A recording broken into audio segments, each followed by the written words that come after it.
Hey guys, today on Rick's Woodworking, we're going to make some cork board hangers.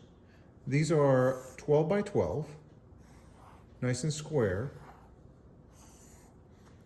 They're going to be made up of some rails and stiles, mostly because I've got some material left over from some projects, some stock that I want to use up.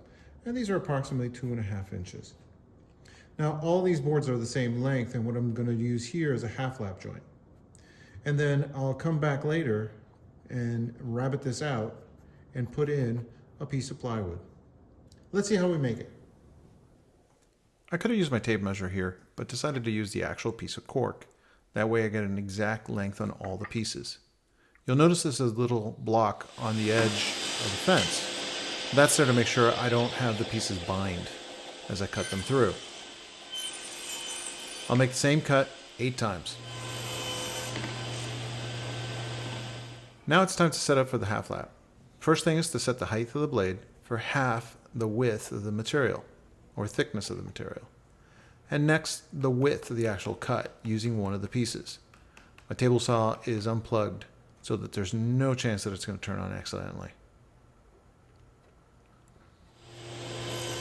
Now I'll make this single pass cut on all the pieces.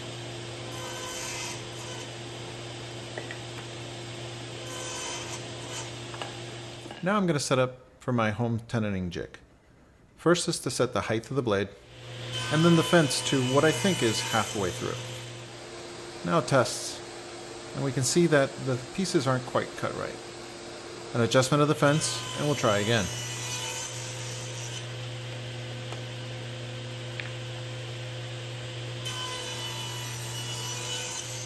This time, much better. The pieces are flush. With all the pieces cut, now it's time for some assembly. Some glue and staples to hold it all together. I'm using my framing square on the corner there to hold the piece square. Simplifies things. I'll make my way around, making sure there's ample glue on each of the pieces, although this is not a high stress joint, so I'm not concerned that I will need a lot of glue.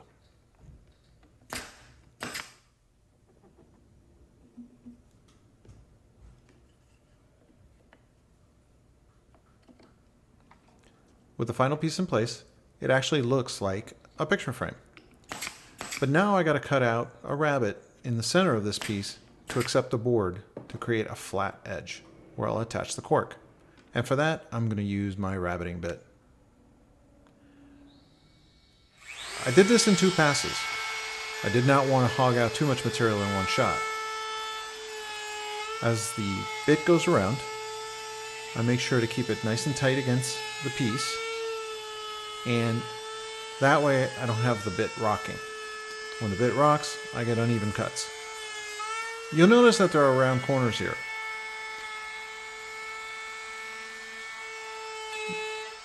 Some quick measurements for the pieces that go in the center.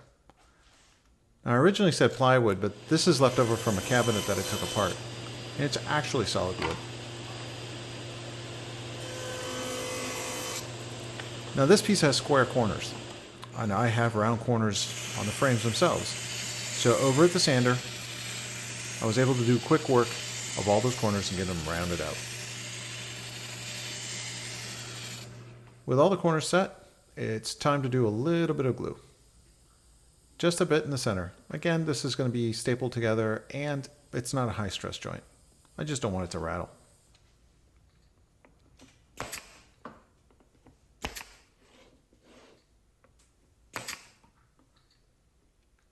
With that complete, I start painting.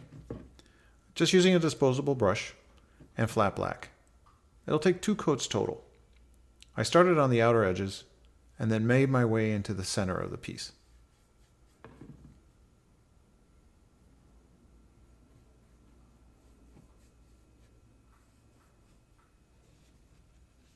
Even though this goes up against a wall, I want to make sure that it looks nice for whoever has to take it down and put it up. And you can see there's a lot of streaking here. That's why 2 coats.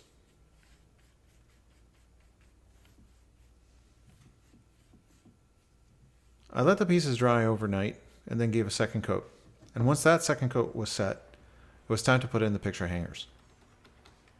These have to be set perfectly, aligned with each other, or else the piece won't sit level.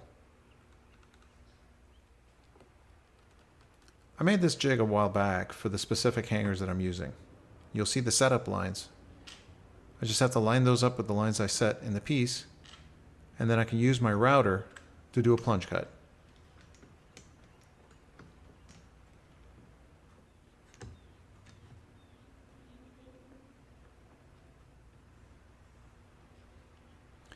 I zero the router first.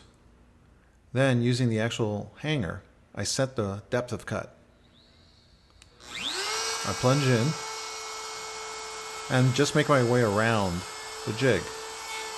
The bearing will make sure that I stick exactly to that piece.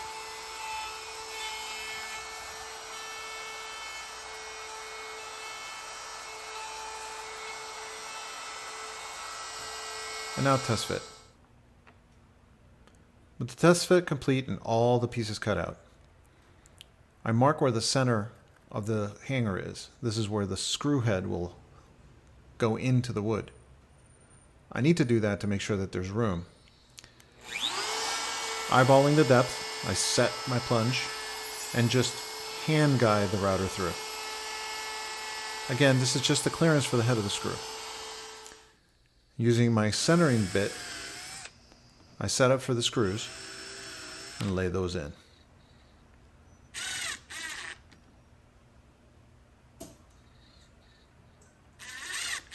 Now it's time to set the cork on top. This is contact adhesive, so you spray it on both surfaces, let it dry until it's tacky, and you lay it in. But you need to be careful. This stuff sets right away, so I'm trying really hard to make sure I get it all centered and even.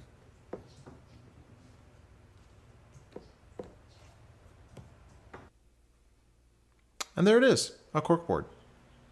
Hope you enjoyed this video, and you'll join us next time on Rick's Woodworking to see what else we'll build.